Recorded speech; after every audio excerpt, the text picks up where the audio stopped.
Cette nuit-là, il a dit qu'il avait besoin de moi. Tu comprendrais si tu me faisais confiance, dit-elle calmement, portant toujours les mêmes vêtements que la veille, après avoir dormi chez son ex le jour de notre anniversaire. Je n'ai pas discuté. J'ai fait mes valises, j'ai glissé la bague dans ma poche, je l'ai laissé la voir, et je suis parti pour toujours. 3 ans. C'est le temps que nous avions passé ensemble quand Harper a décidé que notre anniversaire comptait moins que les problèmes de son ex. Je suis ingénieur en structure. Je passe mes journées à calculer des capacités portantes et des points de contrainte. Je travaille avec des faits, des chiffres, des choses qui ne mentent pas. Alors, quand j'ai planifié notre dîner pour notre 3e anniversaire, j'ai abordé la chose de la même manière que j'aborde un plan d'architecte. Méthodiquement. 8 mois d'heures supplémentaires, 8 mois à sauter des déjeuners et à apporter mon café de la maison au lieu de l'acheter. Tout ça pour économiser pour la bague qui attendait dans mon tiroir à chaussettes. 8500 $. Un anneau sur mesure, un diamant certifié sans conflit, le style exact qu'elle avait montré du doigt il y a 2 ans dans la vitrine d'une bijouterie. J'avais tout prévu. Des bougies sur la table à manger, les chairs qui sentent la vanille et le cèdre, pas celles en cire bon marché. Une bouteille de Chianti de ce vignoble que nous avions visité l'été dernier. Ses pâtes à la carbonara préférée, la recette que j'avais enfin perfectionnée après 6 tentatives ratées. J'ai même nettoyé les joints du carrelage de la salle de bain, parce qu'elle disait toujours vouloir le faire, mais qu'elle n'avait jamais le temps. À 20 h, tout était parfait. La table était mise, les bougies allumées, la nourriture réchauffait dans le four. À 21 h, je lui avais envoyé 2 messages, sans réponse. À 22 h, les bougies avaient fondu d'1 bon centimètre et les pâtes commençaient à refroidir. À 23 h 59, mon téléphone a vibré. Harper. Jason a besoin de moi. Urgence. Ne m'attends pas. Jason. Son ex-petit ami de l'université. Celui pour qui elle avait juré n'être plus qu'un ami. Celui dont le nom apparaissait encore sur son téléphone plus souvent que le mien certaines semaines. J'ai fixé ce message pendant 5 longues minutes, le relisant encore et encore, cherchant un contexte qui m'échappait. Urgence. Quel genre d'urgence t'éloigne de ton anniversaire sans un appel? Sans une explication? J'ai éteint le four, soufflé les bougies, bu la moitié de la bouteille de Chianti seul sur le canapé, tout en actualisant mon téléphone toutes les 10 minutes comme un idiot. Pas de message de suivi, pas d'appel, rien. Je n'ai pas dormi, je suis juste resté assis là, à regarder les lumières de la ville à travers la fenêtre de notre appartement, faisant des calculs mentaux. 3 ans ensemble, 1095 jours. Pas un seul de ces jours elle n'avait simplement disparu, jusqu'à ce soir. Le soleil s'est levé à 6 h 14. Je l'ai regardé avec des yeux injectés de sang, toujours assis sur ce canapé. À 8 h 04, j'ai entendu sa clé dans la serrure. La porte s'est ouverte et elle était là. Harper, ma petite amie depuis 3 ans, la femme que j'avais prévu de demander en mariage dans 6 heures, lors d'un brunch dans ce café où nous avions eu notre premier rendez-vous. Ses cheveux étaient en désordre. Pas le désordre d'un lendemain de bonne nuit de sommeil. Le désordre d'un matin passé à s'écraser sur le canapé de quelqu'un. En désordre. Sa chemise, ma préférée sur elle, la verte, était froissée comme si elle avait dormi avec, et l'odeur m'a frappé à 3 mètres de distance. De l'eau de Cologne, pas la mienne. Quelque chose de moins cher, de plus lourd. Le genre de parfum qui s'accroche aux meubles et aux vêtements après une nuit de proximité, mélangé à une odeur de bière éventée et de fumée de cigarette qui avait imprégné sa veste. Elle a posé son sac sur le comptoir. Elle n'a pas croisé mon regard. « Salut », a-t-elle dit, d'un ton désinvolte, comme si elle revenait juste de l'épicerie. Je n'ai rien dit. Je l'ai juste regardé, vraiment regardé, calculant, mesurant sa façon d'éviter mon regard, la posture défensive de ses épaules, l'absence totale d'excuses dans son attitude. Jason avait besoin de moi, dit-elle, comblant le silence, non pas en expliquant, mais en se justifiant. C'était grave. Je n'ai toujours rien dit. Ne me regarde pas comme ça, a-t-elle poursuivi, sa voix prenant une pointe d'irritation. Il était au plus mal. Je ne pouvais pas l'ignorer. Je me suis levé lentement. Mon corps me semblait mécanique, comme si j'étais piloté de l'extérieur. Je suis passé devant elle, en direction de la chambre, sans un mot. Où vas-tu? A-t-elle lancé derrière moi. On doit parler de ça. J'ai ouvert le placard, j'ai sorti mon sac de voyage de l'étagère du haut, celui que j'utilisais pour les déplacements professionnels et les week-ends de camping. Je l'ai ouvert sur le lit et j'ai commencé à faire mes affaires. Jeans, chemises, chaussettes, sous-vêtements.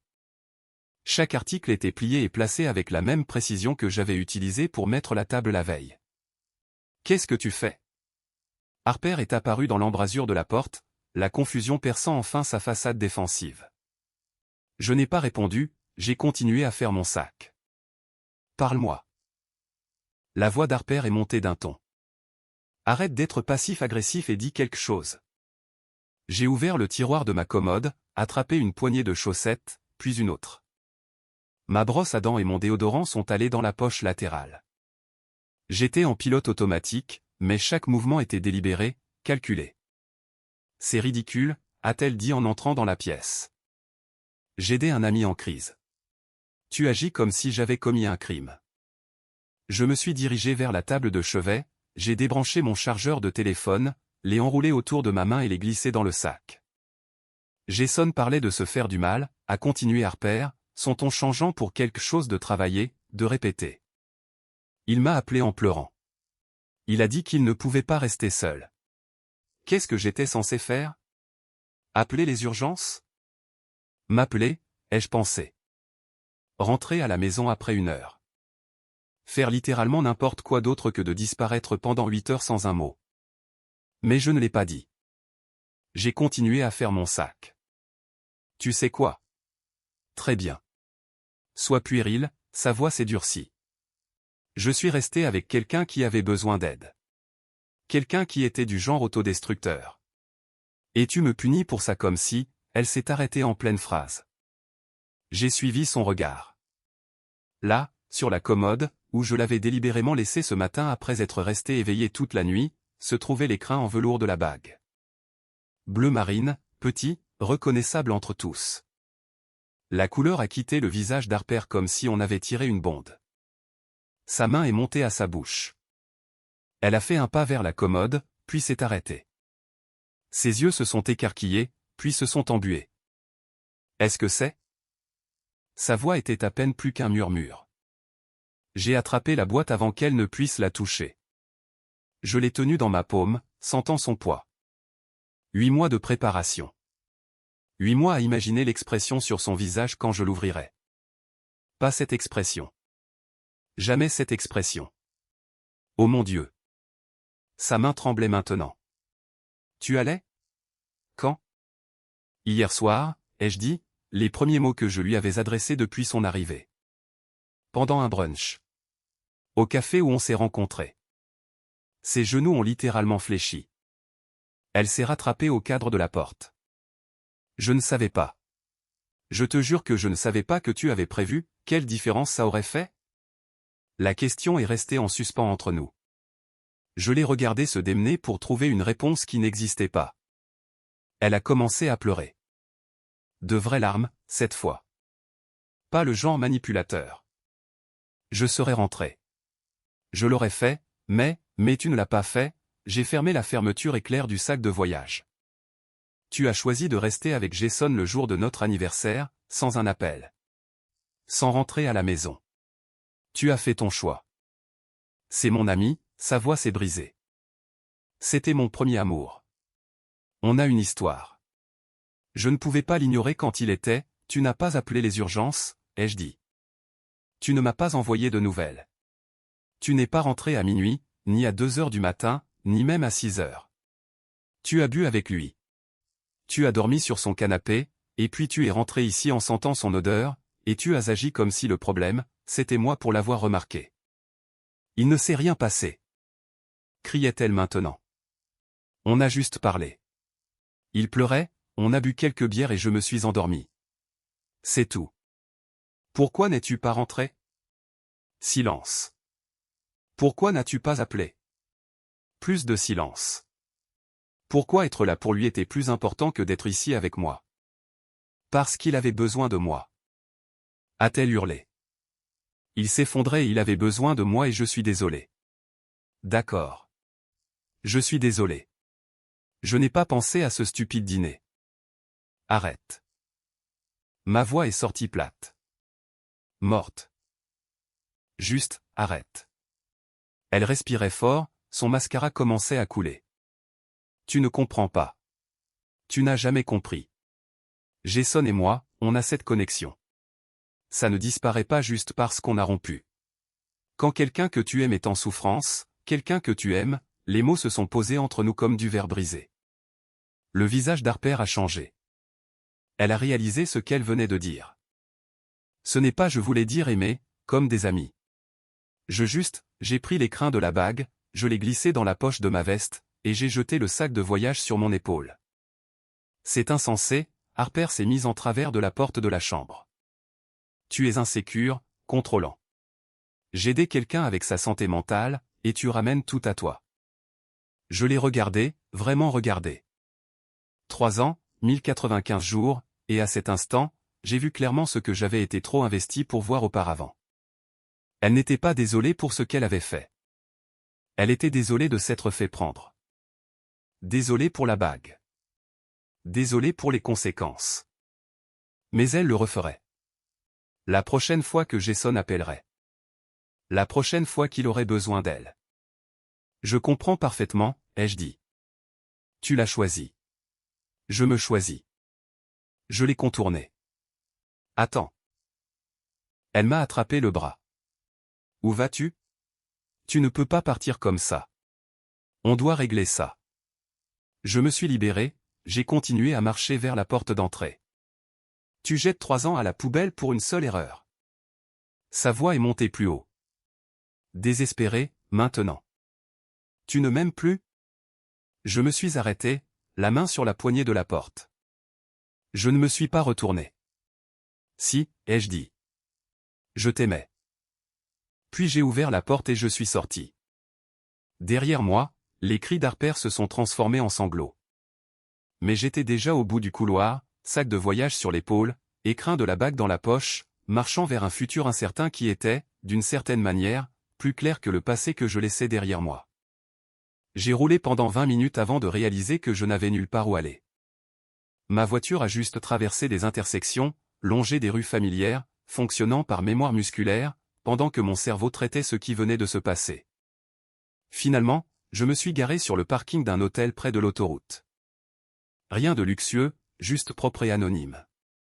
Le réceptionniste n'a pas posé de questions quand je me suis enregistré à 9 h du matin un dimanche, avec pour seul bagage un sac de voyage et le genre de visage qui dit « Ne posez pas de questions ». Chambre 203.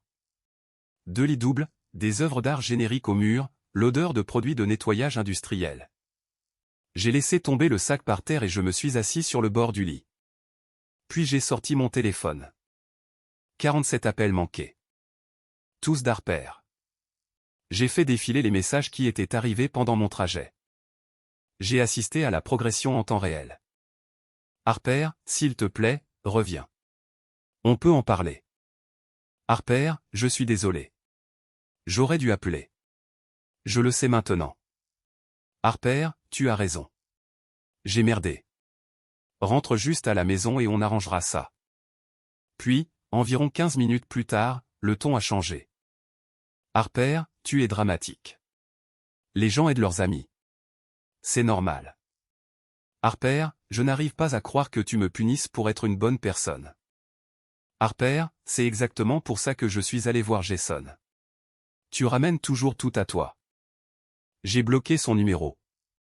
Je n'ai répondu à aucun message. J'ai juste bloqué, et j'ai senti quelque chose se desserrer dans ma poitrine.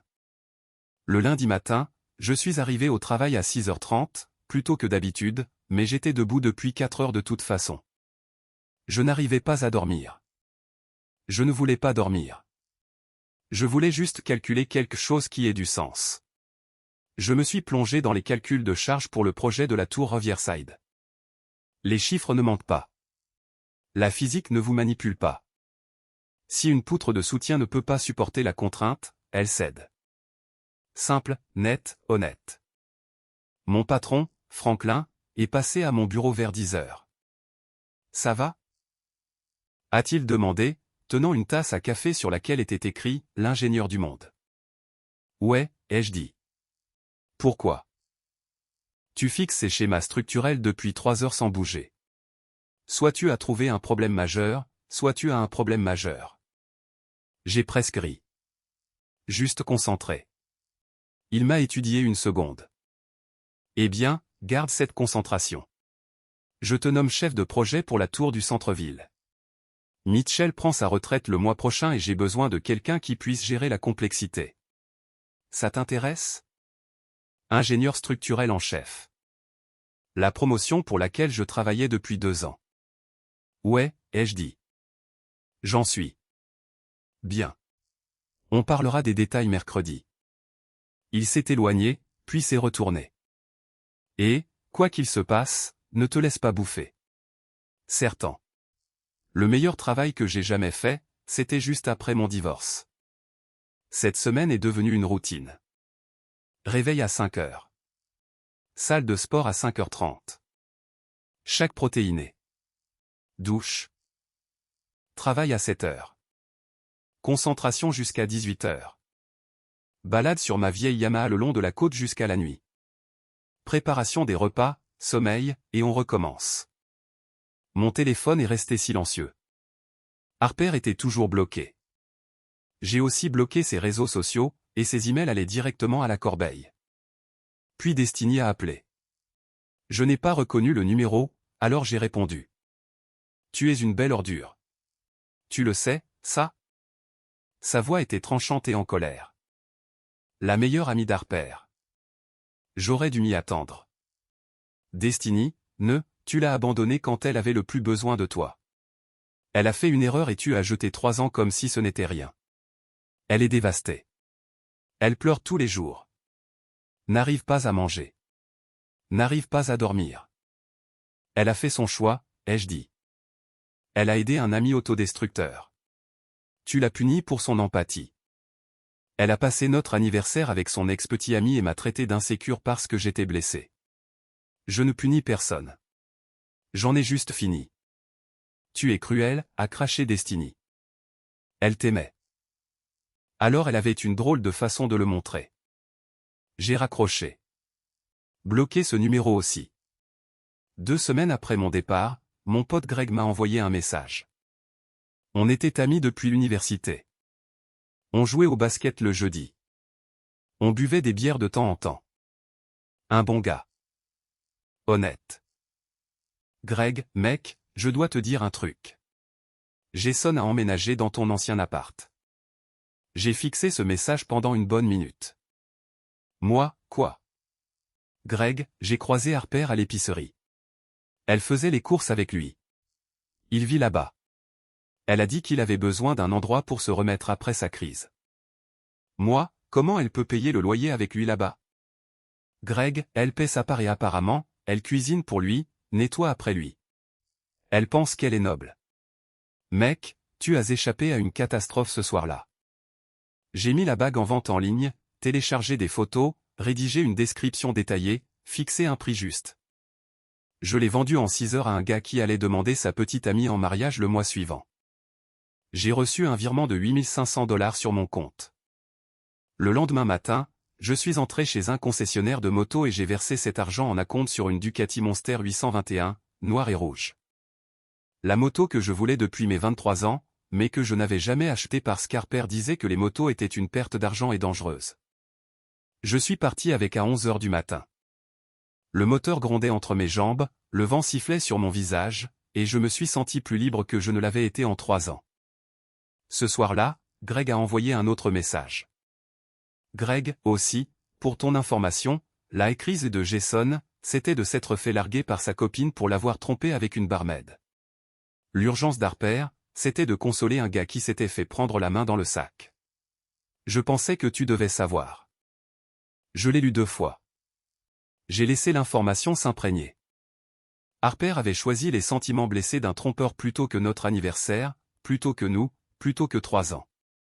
Puis Greg a envoyé un dernier message, une capture d'écran. La story Instagram d'Harper, postée 4 heures plus tôt. Une photo d'elle et Jason sur notre canapé, son bras autour de ses épaules, tous deux tenant des tasses de café.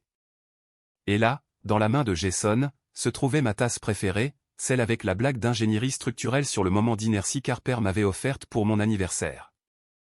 La légende disait, le véritable amour, c'est le sacrifice. Emoji cœur brisé, emoji étincelle. J'ai fixé cette capture d'écran jusqu'à ce que mon écran s'éteigne. J'ai supprimé la capture d'écran sans répondre. 3 mois plus tard, j'étais une personne différente. Pas de manière spectaculaire, mais connaissable, juste plus claire, plus nette, comme si quelqu'un avait essuyé des taches sur une vitre que je ne savais pas sale. La promotion a été officialisée fin septembre. Ingénieur structurel en chef sur un projet de tour de 12 millions de dollars au centre-ville. 23 étages, un développement à usage mixte, des travaux de fondation complexes en raison de la composition du sol. Le genre de projet qui fait ou défait une carrière. J'adorais ça. Chaque plan, chaque calcul, chaque réunion de chantier. Les problèmes avaient des solutions. Les variables avaient des valeurs. Rien n'était ambigu. Les week-ends sont devenus sacrés. Je me réveillais tôt, j'enfilais ma veste de moto et je prenais la Ducati sur l'autoroute de la côte. Juste moi, le moteur et 150 km de virage. Pas de destination, juste le mouvement.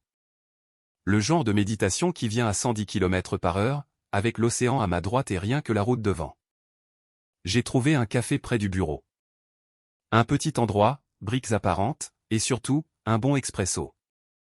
J'ai commencé à y aller le samedi matin avec mon ordinateur portable et mes plans, travaillant dans la banquette du coin pendant que les gens allaient et venaient. C'est là que j'ai rencontré Elena. C'était un samedi début octobre. J'étais au 3e expresso, plongé dans l'examen des spécifications des fondations, quand la file au comptoir est devenue bruyante. Ça détruit complètement la ligne d'horizon, a dit une voix de femme, pleine de frustration. Qui a approuvé cette monstruosité? Le barista Harry. Celui sur la 5e rue. Oui. C'est comme s'ils avaient demandé à un algorithme de concevoir un condominium de luxe générique et qu'ils avaient juste construit ce qu'il a craché. Aucune considération pour le caractère du quartier. Les lignes de vue, rien. J'ai levé les yeux. Elle avait la trentaine, les cheveux foncés attachés, portait une veste délavée avec de la terre sur les manches, et tenait un rouleau de plans sous le bras. Le frère du promoteur est à la commission d'urbanisme, ai-je dit sans réfléchir. C'est comme ça que ça a été approuvé. Elle s'est retournée, a haussé un sourcil. Vous savez ça de source sur où vous spéculez? Je travaille en ingénierie structurelle. Les nouvelles vont vite. Architecte paysagiste, a-t-elle dit en désignant ses plans. Et ce bâtiment va créer un couloir de vent qui détruira tous les arbres que nous avons plantés sur la place. Mais personne ne nous a consultés à ce sujet. Ils ne le font jamais. Elle a pris son café et, au lieu de partir, s'est approchée de ma banquette. Ça vous dérange si je regarde sur quoi vous travaillez? Curiosité professionnelle. J'ai tourné mon ordinateur portable pour qu'elle puisse voir les plans des fondations. Elle les a étudiés une seconde. La tour Riverside. Ouais. Vous avez travaillé sur la proposition d'aménagement paysager? J'ai essayé. Ils ont rejeté notre conception parce qu'elle ne maximisait pas les revenus de stationnement. Alors maintenant, ils ont droit à un désert de béton. Elle a secoué la tête. Je m'appelle Elena, au fait. Je me suis arrêté. J'ai réalisé que je souriais. Vraiment en train de sourire. Je suis le gars qui pense aussi que ce bâtiment de la 5e rue est une horreur. Elle a ri. C'était un bon rire. Vrai. On a parlé pendant 1 heure d'architecture, des terribles décisions d'urbanisme de la ville, du projet de développement dans le quartier du port qui gentrifiait tous les commerces locaux, de voyage. Elle avait passé 6 mois au Japon à étudier la conception de jardins. J'avais fait un semestre en Allemagne à étudier l'ingénierie des ponts. Pas de jeu, pas de performance, juste une conversation. Quand elle est partie, elle a écrit son numéro sur ma serviette en papier. Au cas où tu voudrais te plaindre à nouveau de la mauvaise architecture. Je lui ai envoyé un message ce soir-là. Pendant ce temps, selon Greg, la vie d'Harper implosait. Je ne demandais pas de nouvelles. Greg les fournissait simplement, comme s'il se sentait obligé de me tenir informé du désastre auquel j'avais échappé. Jason avait apparemment invité la moitié de son groupe d'amis à emménager dans l'appartement, l'avait transformé en squat, avait cassé la table basse pendant une fête, taché les tapis, fait des trous dans les murs. Elle paie pour tout, m'a dit Greg au téléphone un soir. Loyer, nourriture, facture. Jason lance une entreprise, donc il ne peut pas contribuer. Quel genre d'entreprise? Qui sait? Un truc de crypto. Il lui a emprunté $6 000 pour les frais de démarrage. Je n'ai ressenti aucune satisfaction en entendant ça. Juste rien, comme si j'entendais parler des problèmes d'une inconnue. Elle est dans le pétrin, a continué Greg. Elle a l'air épuisée chaque fois que je la vois. Elle a perdu du poids. Pas dans le bon sens. Pourquoi tu me dis ça? Silence au bout du fil. Je ne sais pas, mec. Peut-être que je pense que tu devrais savoir. Peut-être que je pense que c'est le karma. Peut-être que j'ai juste besoin que tu comprennes que tu as pris la bonne décision. Je sais que je l'ai prise. 2 semaines plus tard, Greg a envoyé une autre mise à jour. Jason s'est fait surprendre au lit avec une autre femme. Harper l'a mis dehors, mais les dégâts sont faits. Les propriétaires l'expulsent pour violation du bail et loyers impayés. Elle retourne vivre chez ses parents. J'ai lu le message, n'ai rien ressenti. Je l'ai supprimé et je suis retourné à l'examen des calculs en porte-à-faux. Cet après-midi-là, mon téléphone a sonné. Numéro inconnu, encore. Allô. Elle a fait une erreur. La voix de Destiny, plus dure cette fois. Plus désespérée. Elle le sait maintenant. Elle a tout perdu. Jason l'a détruite. Tu dois lui pardonner, Destiny. Elle retourne vivre chez ses parents. Elle a 27 ans et elle emménage dans le sous-sol de ses parents à cause de toi. À cause de moi. Ma voix est restée calme. Je n'ai pas invité Jason à vivre là-bas. Je ne l'ai pas laissé saccager l'appartement ni vider son compte en banque. Elle a fait ses choix. Elle essayait d'aider quelqu'un. Elle a fait un choix. J'ai fait le mien. Ne m'appelle plus. J'ai raccroché, bloqué le numéro, et je suis retourné au travail. Ce samedi-là, Elena et moi nous sommes retrouvés pour dîner dans un petit restaurant italien du centre-ville. Rien de luxueux. Nappe à carreaux rouges, bougies dans des bouteilles de vin, l'odeur d'ail et de basilic. Elle m'a parlé d'un projet qui était tombé à l'eau, un client qui voulait qu'elle conçoive un jardin autour d'un green de golf. Jean, monsieur, j'ai étudié les systèmes écologiques et vous voulez que je vous aide à gaspiller de l'eau sur du gazon de vanité? J'ai ri. Vraiment ri. Le genre de rire qui vient de la poitrine et qui donne l'impression de relâcher une pression que l'on ne savait pas retenir. Elle m'a posé des questions sur mon projet de tour. Je lui ai parlé des complications du sol, de la refonte des fondations. Du client qui n'arrêtait pas de demander si on pouvait juste ajouter un autre étage, comme si les bâtiments étaient des Legos. 2 heures sont passées comme 20 minutes. À mi-chemin du tiramisu, j'ai réalisé quelque chose. Le nom d'Harper n'avait pas traversé mon esprit depuis des jours. Elena racontait une histoire sur son professeur de master, gesticulant avec sa fourchette, et j'étais juste présent, ne pensant pas à ce qui s'était passé il y a 3 mois, ne le portant pas avec moi. « Ça va ?» a demandé Elena, remarquant que j'étais devenu silencieux. « Ouais, ai-je dit, et je le pensais. Vraiment. » 6 mois après avoir quitté cet appartement, je m'étais installé dans un rythme qui me semblait être le mien. Les samedis matins étaient consacrés au café et aux balades sur la côte. Elena et moi en avions fait une routine. Rendez-vous au café à 9 h, on prenait des expressos, puis on partait avec la Ducati vers la région viticole. Elle a acheté son propre casque après la 3e sortie. Bleu foncé. Elle disait que ça allait mieux avec la moto que celui que je lui prêtais. Je suis arrivé au café à 8h50. J'ai pris ma table habituelle dans le coin, près de la fenêtre. J'ai vérifié mon téléphone. Elena avait 10 minutes de retard, coincée derrière un accident sur l'autoroute. Elena, commande-moi un americano. J'arrive bientôt. Ne pars pas sans moi. Visage faisant un clin d'œil, moi, jamais je n'oserais. Je souriais à mon téléphone quand la cloche de la porte a sonné et qu'Harper est entré. Je ne l'ai pas reconnu immédiatement. C'est la posture que j'ai remarquée en premier. Les épaules voûtées, la tête baissée, le genre de langage corporel qui essaie de prendre moins de place. Elle avait perdu du poids, pas le genre sain des séances de sport et des repas préparés. Le genre qui vient du stress et des repas sautés. Des cernes sombres sous les yeux, même de l'autre côté de la pièce. Elle portait des vêtements que je n'avais jamais vus auparavant. Moins cher. Un sweatshirt d'université délavé avec une tache sur la manche. Un jean qui ne lui allait pas bien. Elle était à mi-chemin du comptoir quand elle m'a vu. Elle s'est figée net. Son visage a traversé environ 5 expressions différentes en 2 secondes. Reconnaissance, choc, peur, quelque chose qui aurait pu être de l'espoir. J'ai gardé une expression neutre, j'ai pris une gorgée de mon expresso. Elle est restée là un long moment, débattant clairement de faire semblant de ne pas m'avoir vu. Puis elle a changé de direction, a marché vers ma table comme quelqu'un qui s'approche d'un accident de voiture qu'il a causé. « Salut », a-t-elle dit doucement, s'arrêtant à quelques pas, les mains dans les poches de son sweat. « Est-ce qu'on peut parler ?» J'ai désigné la chaise en face de moi.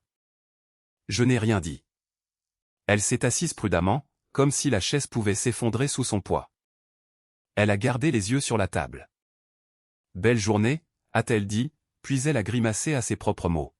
« Désolé, c'est stupide. Je ne sais pas comment commencer. » « Alors ne commence pas. » Elle a tressailli, a levé les yeux vers moi. « Tu as l'air bien. Vraiment bien.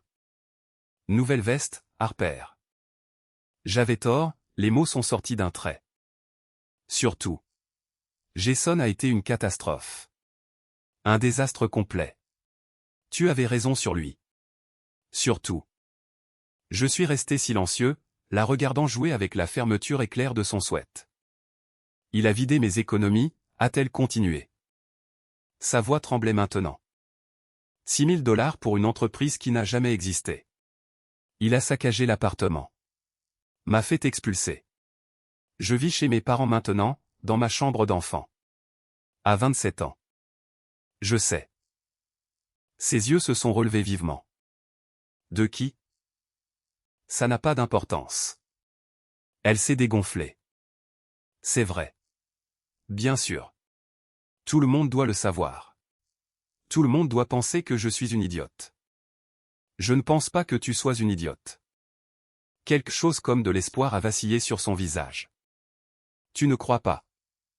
Je pense que tu as fait des choix. Ces choix ont eu des conséquences. Ce n'est pas de l'idiotie. C'est juste la vie. L'espoir est mort. Elle s'est mordu la lèvre.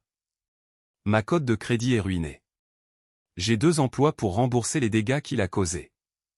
Je ne peux même plus me permettre d'avoir mon propre appartement. J'ai pris une autre gorgée de café. J'ai laissé le silence s'étirer. Il m'a trompé. Tu sais, a dit Harper, sa voix à peine plus qu'un murmure. Avec 3 femmes différentes. Pendant que je payais son loyer, pendant que je cuisinais ses repas et que je nettoyais après lui, et que je croyais à ses mensonges sur le lancement d'une entreprise. Je sais. Comment tu? Elle s'est arrêtée, a secoué la tête. Greg, c'est ça? Greg te l'a dit. Je n'ai ni confirmé ni nié. Harper a regardé par la fenêtre. Ses yeux étaient humides. Tu nous manques. Mon meilleur ami me manque. Tu as été mon meilleur ami pendant 3 ans et j'ai jeté ça pour quelqu'un qui n'en avait rien à faire de moi, Harper. Est-ce qu'on peut réessayer? Elle m'a regardé maintenant. Contact visuel direct pour la première fois. Je sais que je t'ai fait du mal.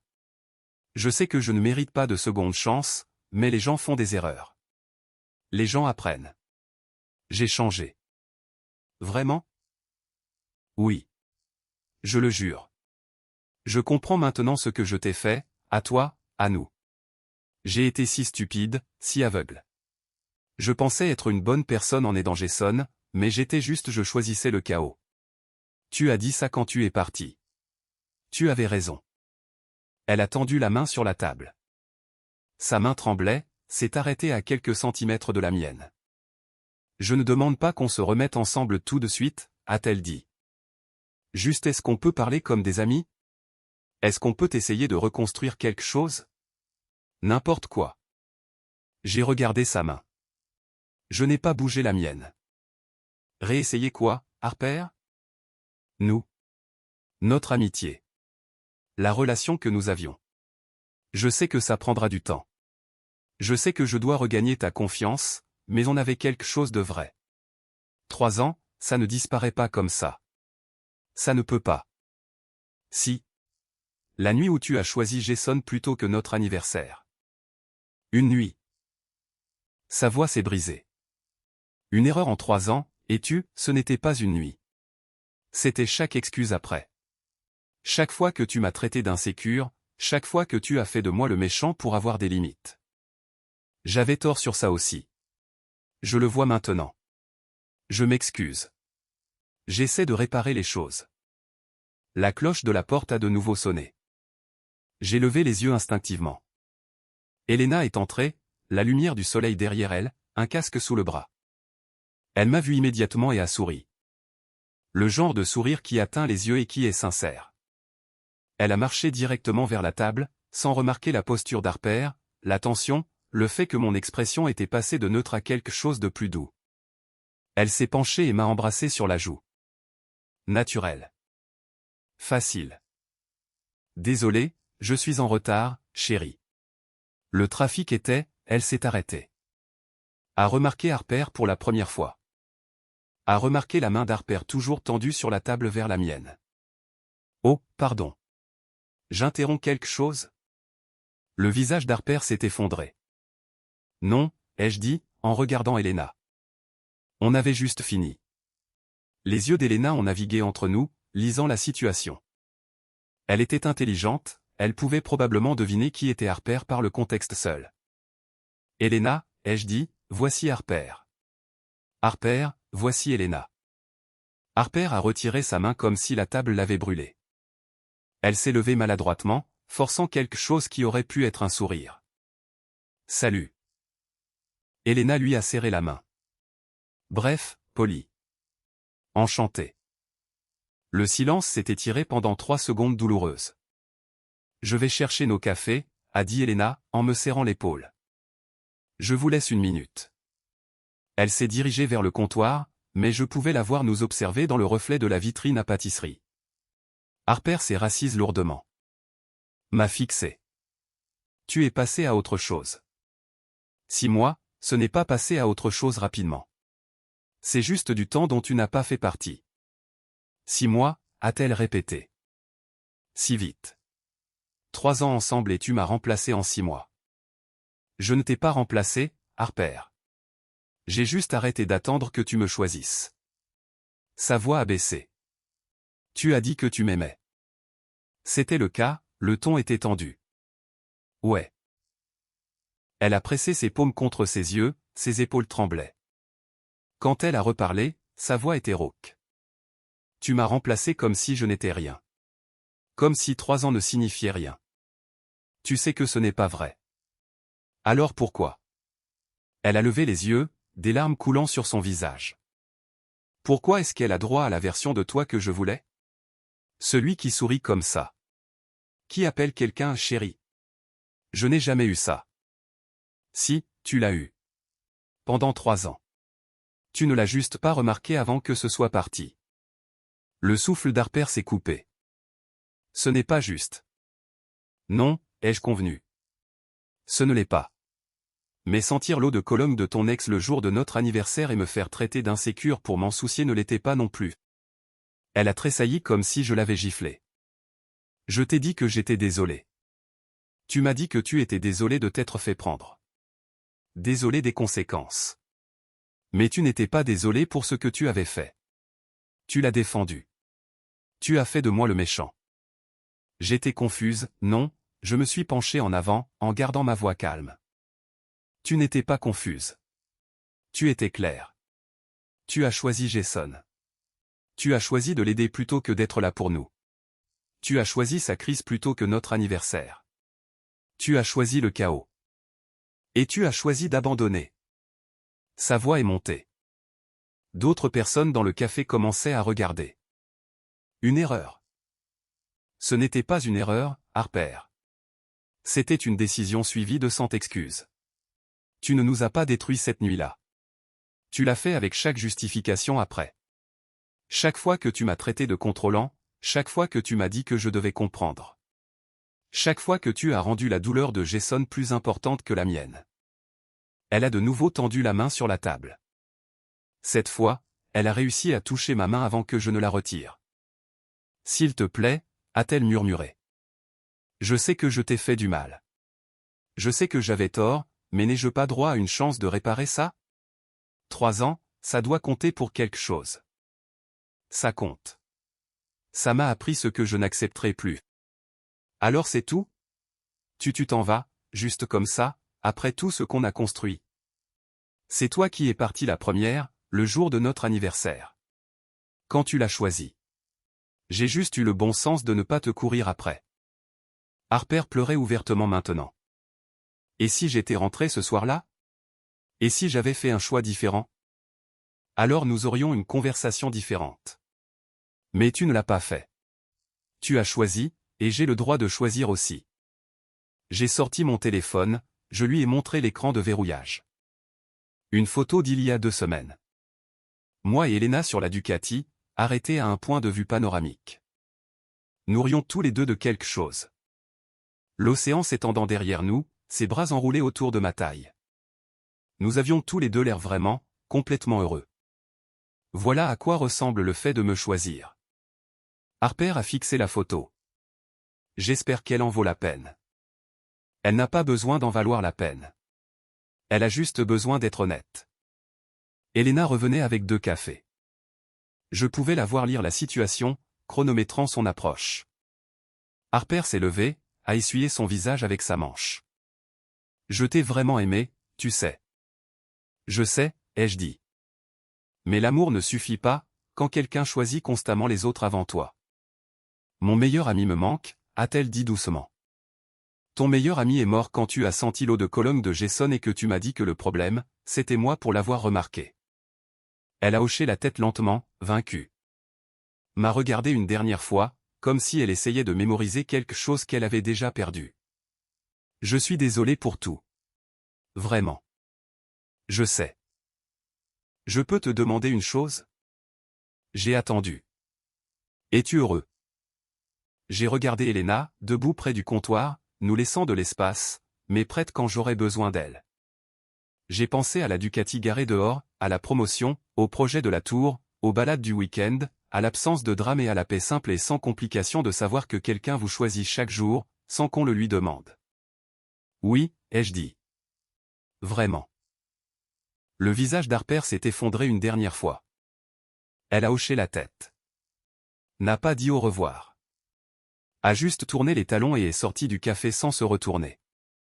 Elena est venue, a posé l'americano, s'est assise sur la chaise qu'Harper avait laissée vacante.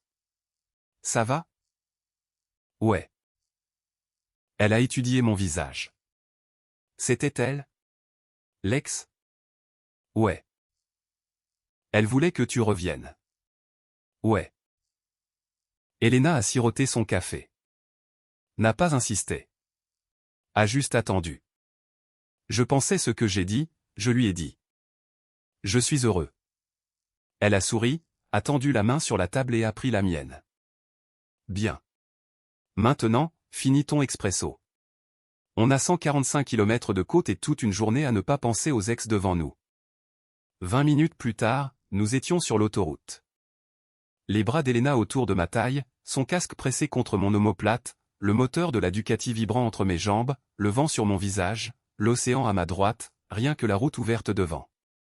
J'ai pensé à Harper sortant de ce café, retournant au sous-sol de ses parents, portant le poids de choix qu'elle ne pouvait pas reprendre. J'ai pensé à la bague qui était destinée à quelqu'un qui n'a jamais apprécié ce qu'elle avait jusqu'à ce que ce soit parti. J'ai pensé aux 3 années que j'avais passées à construire quelque chose avec quelqu'un qui l'a démantelé en une nuit et qui a passé le reste du temps à me reprocher de l'avoir remarqué. Et puis j'ai complètement arrêté d'y penser. Parce que la meilleure vengeance n'est pas complexe.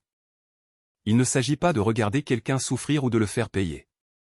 Il s'agit de se construire une vie si belle, si paisible, si honnête, que leur chaos ne peut plus l'atteindre. Harper a choisi un chaos qui sentait l'eau de Cologne de son ex et avait le goût d'excuses bon marché. J'ai choisi une paix qui sonne comme un moteur de Ducati et ressemble à un avenir qui m'enthousiasme vraiment. Parfois, les ordures se sortent toutes seules. Il faut juste être assez fort pour ne pas courir après. J'ai accéléré dans un virage. La prise d'Elena s'est resserrée autour de moi, et j'ai senti le passé rétrécir dans le rétroviseur, jusqu'à disparaître complètement.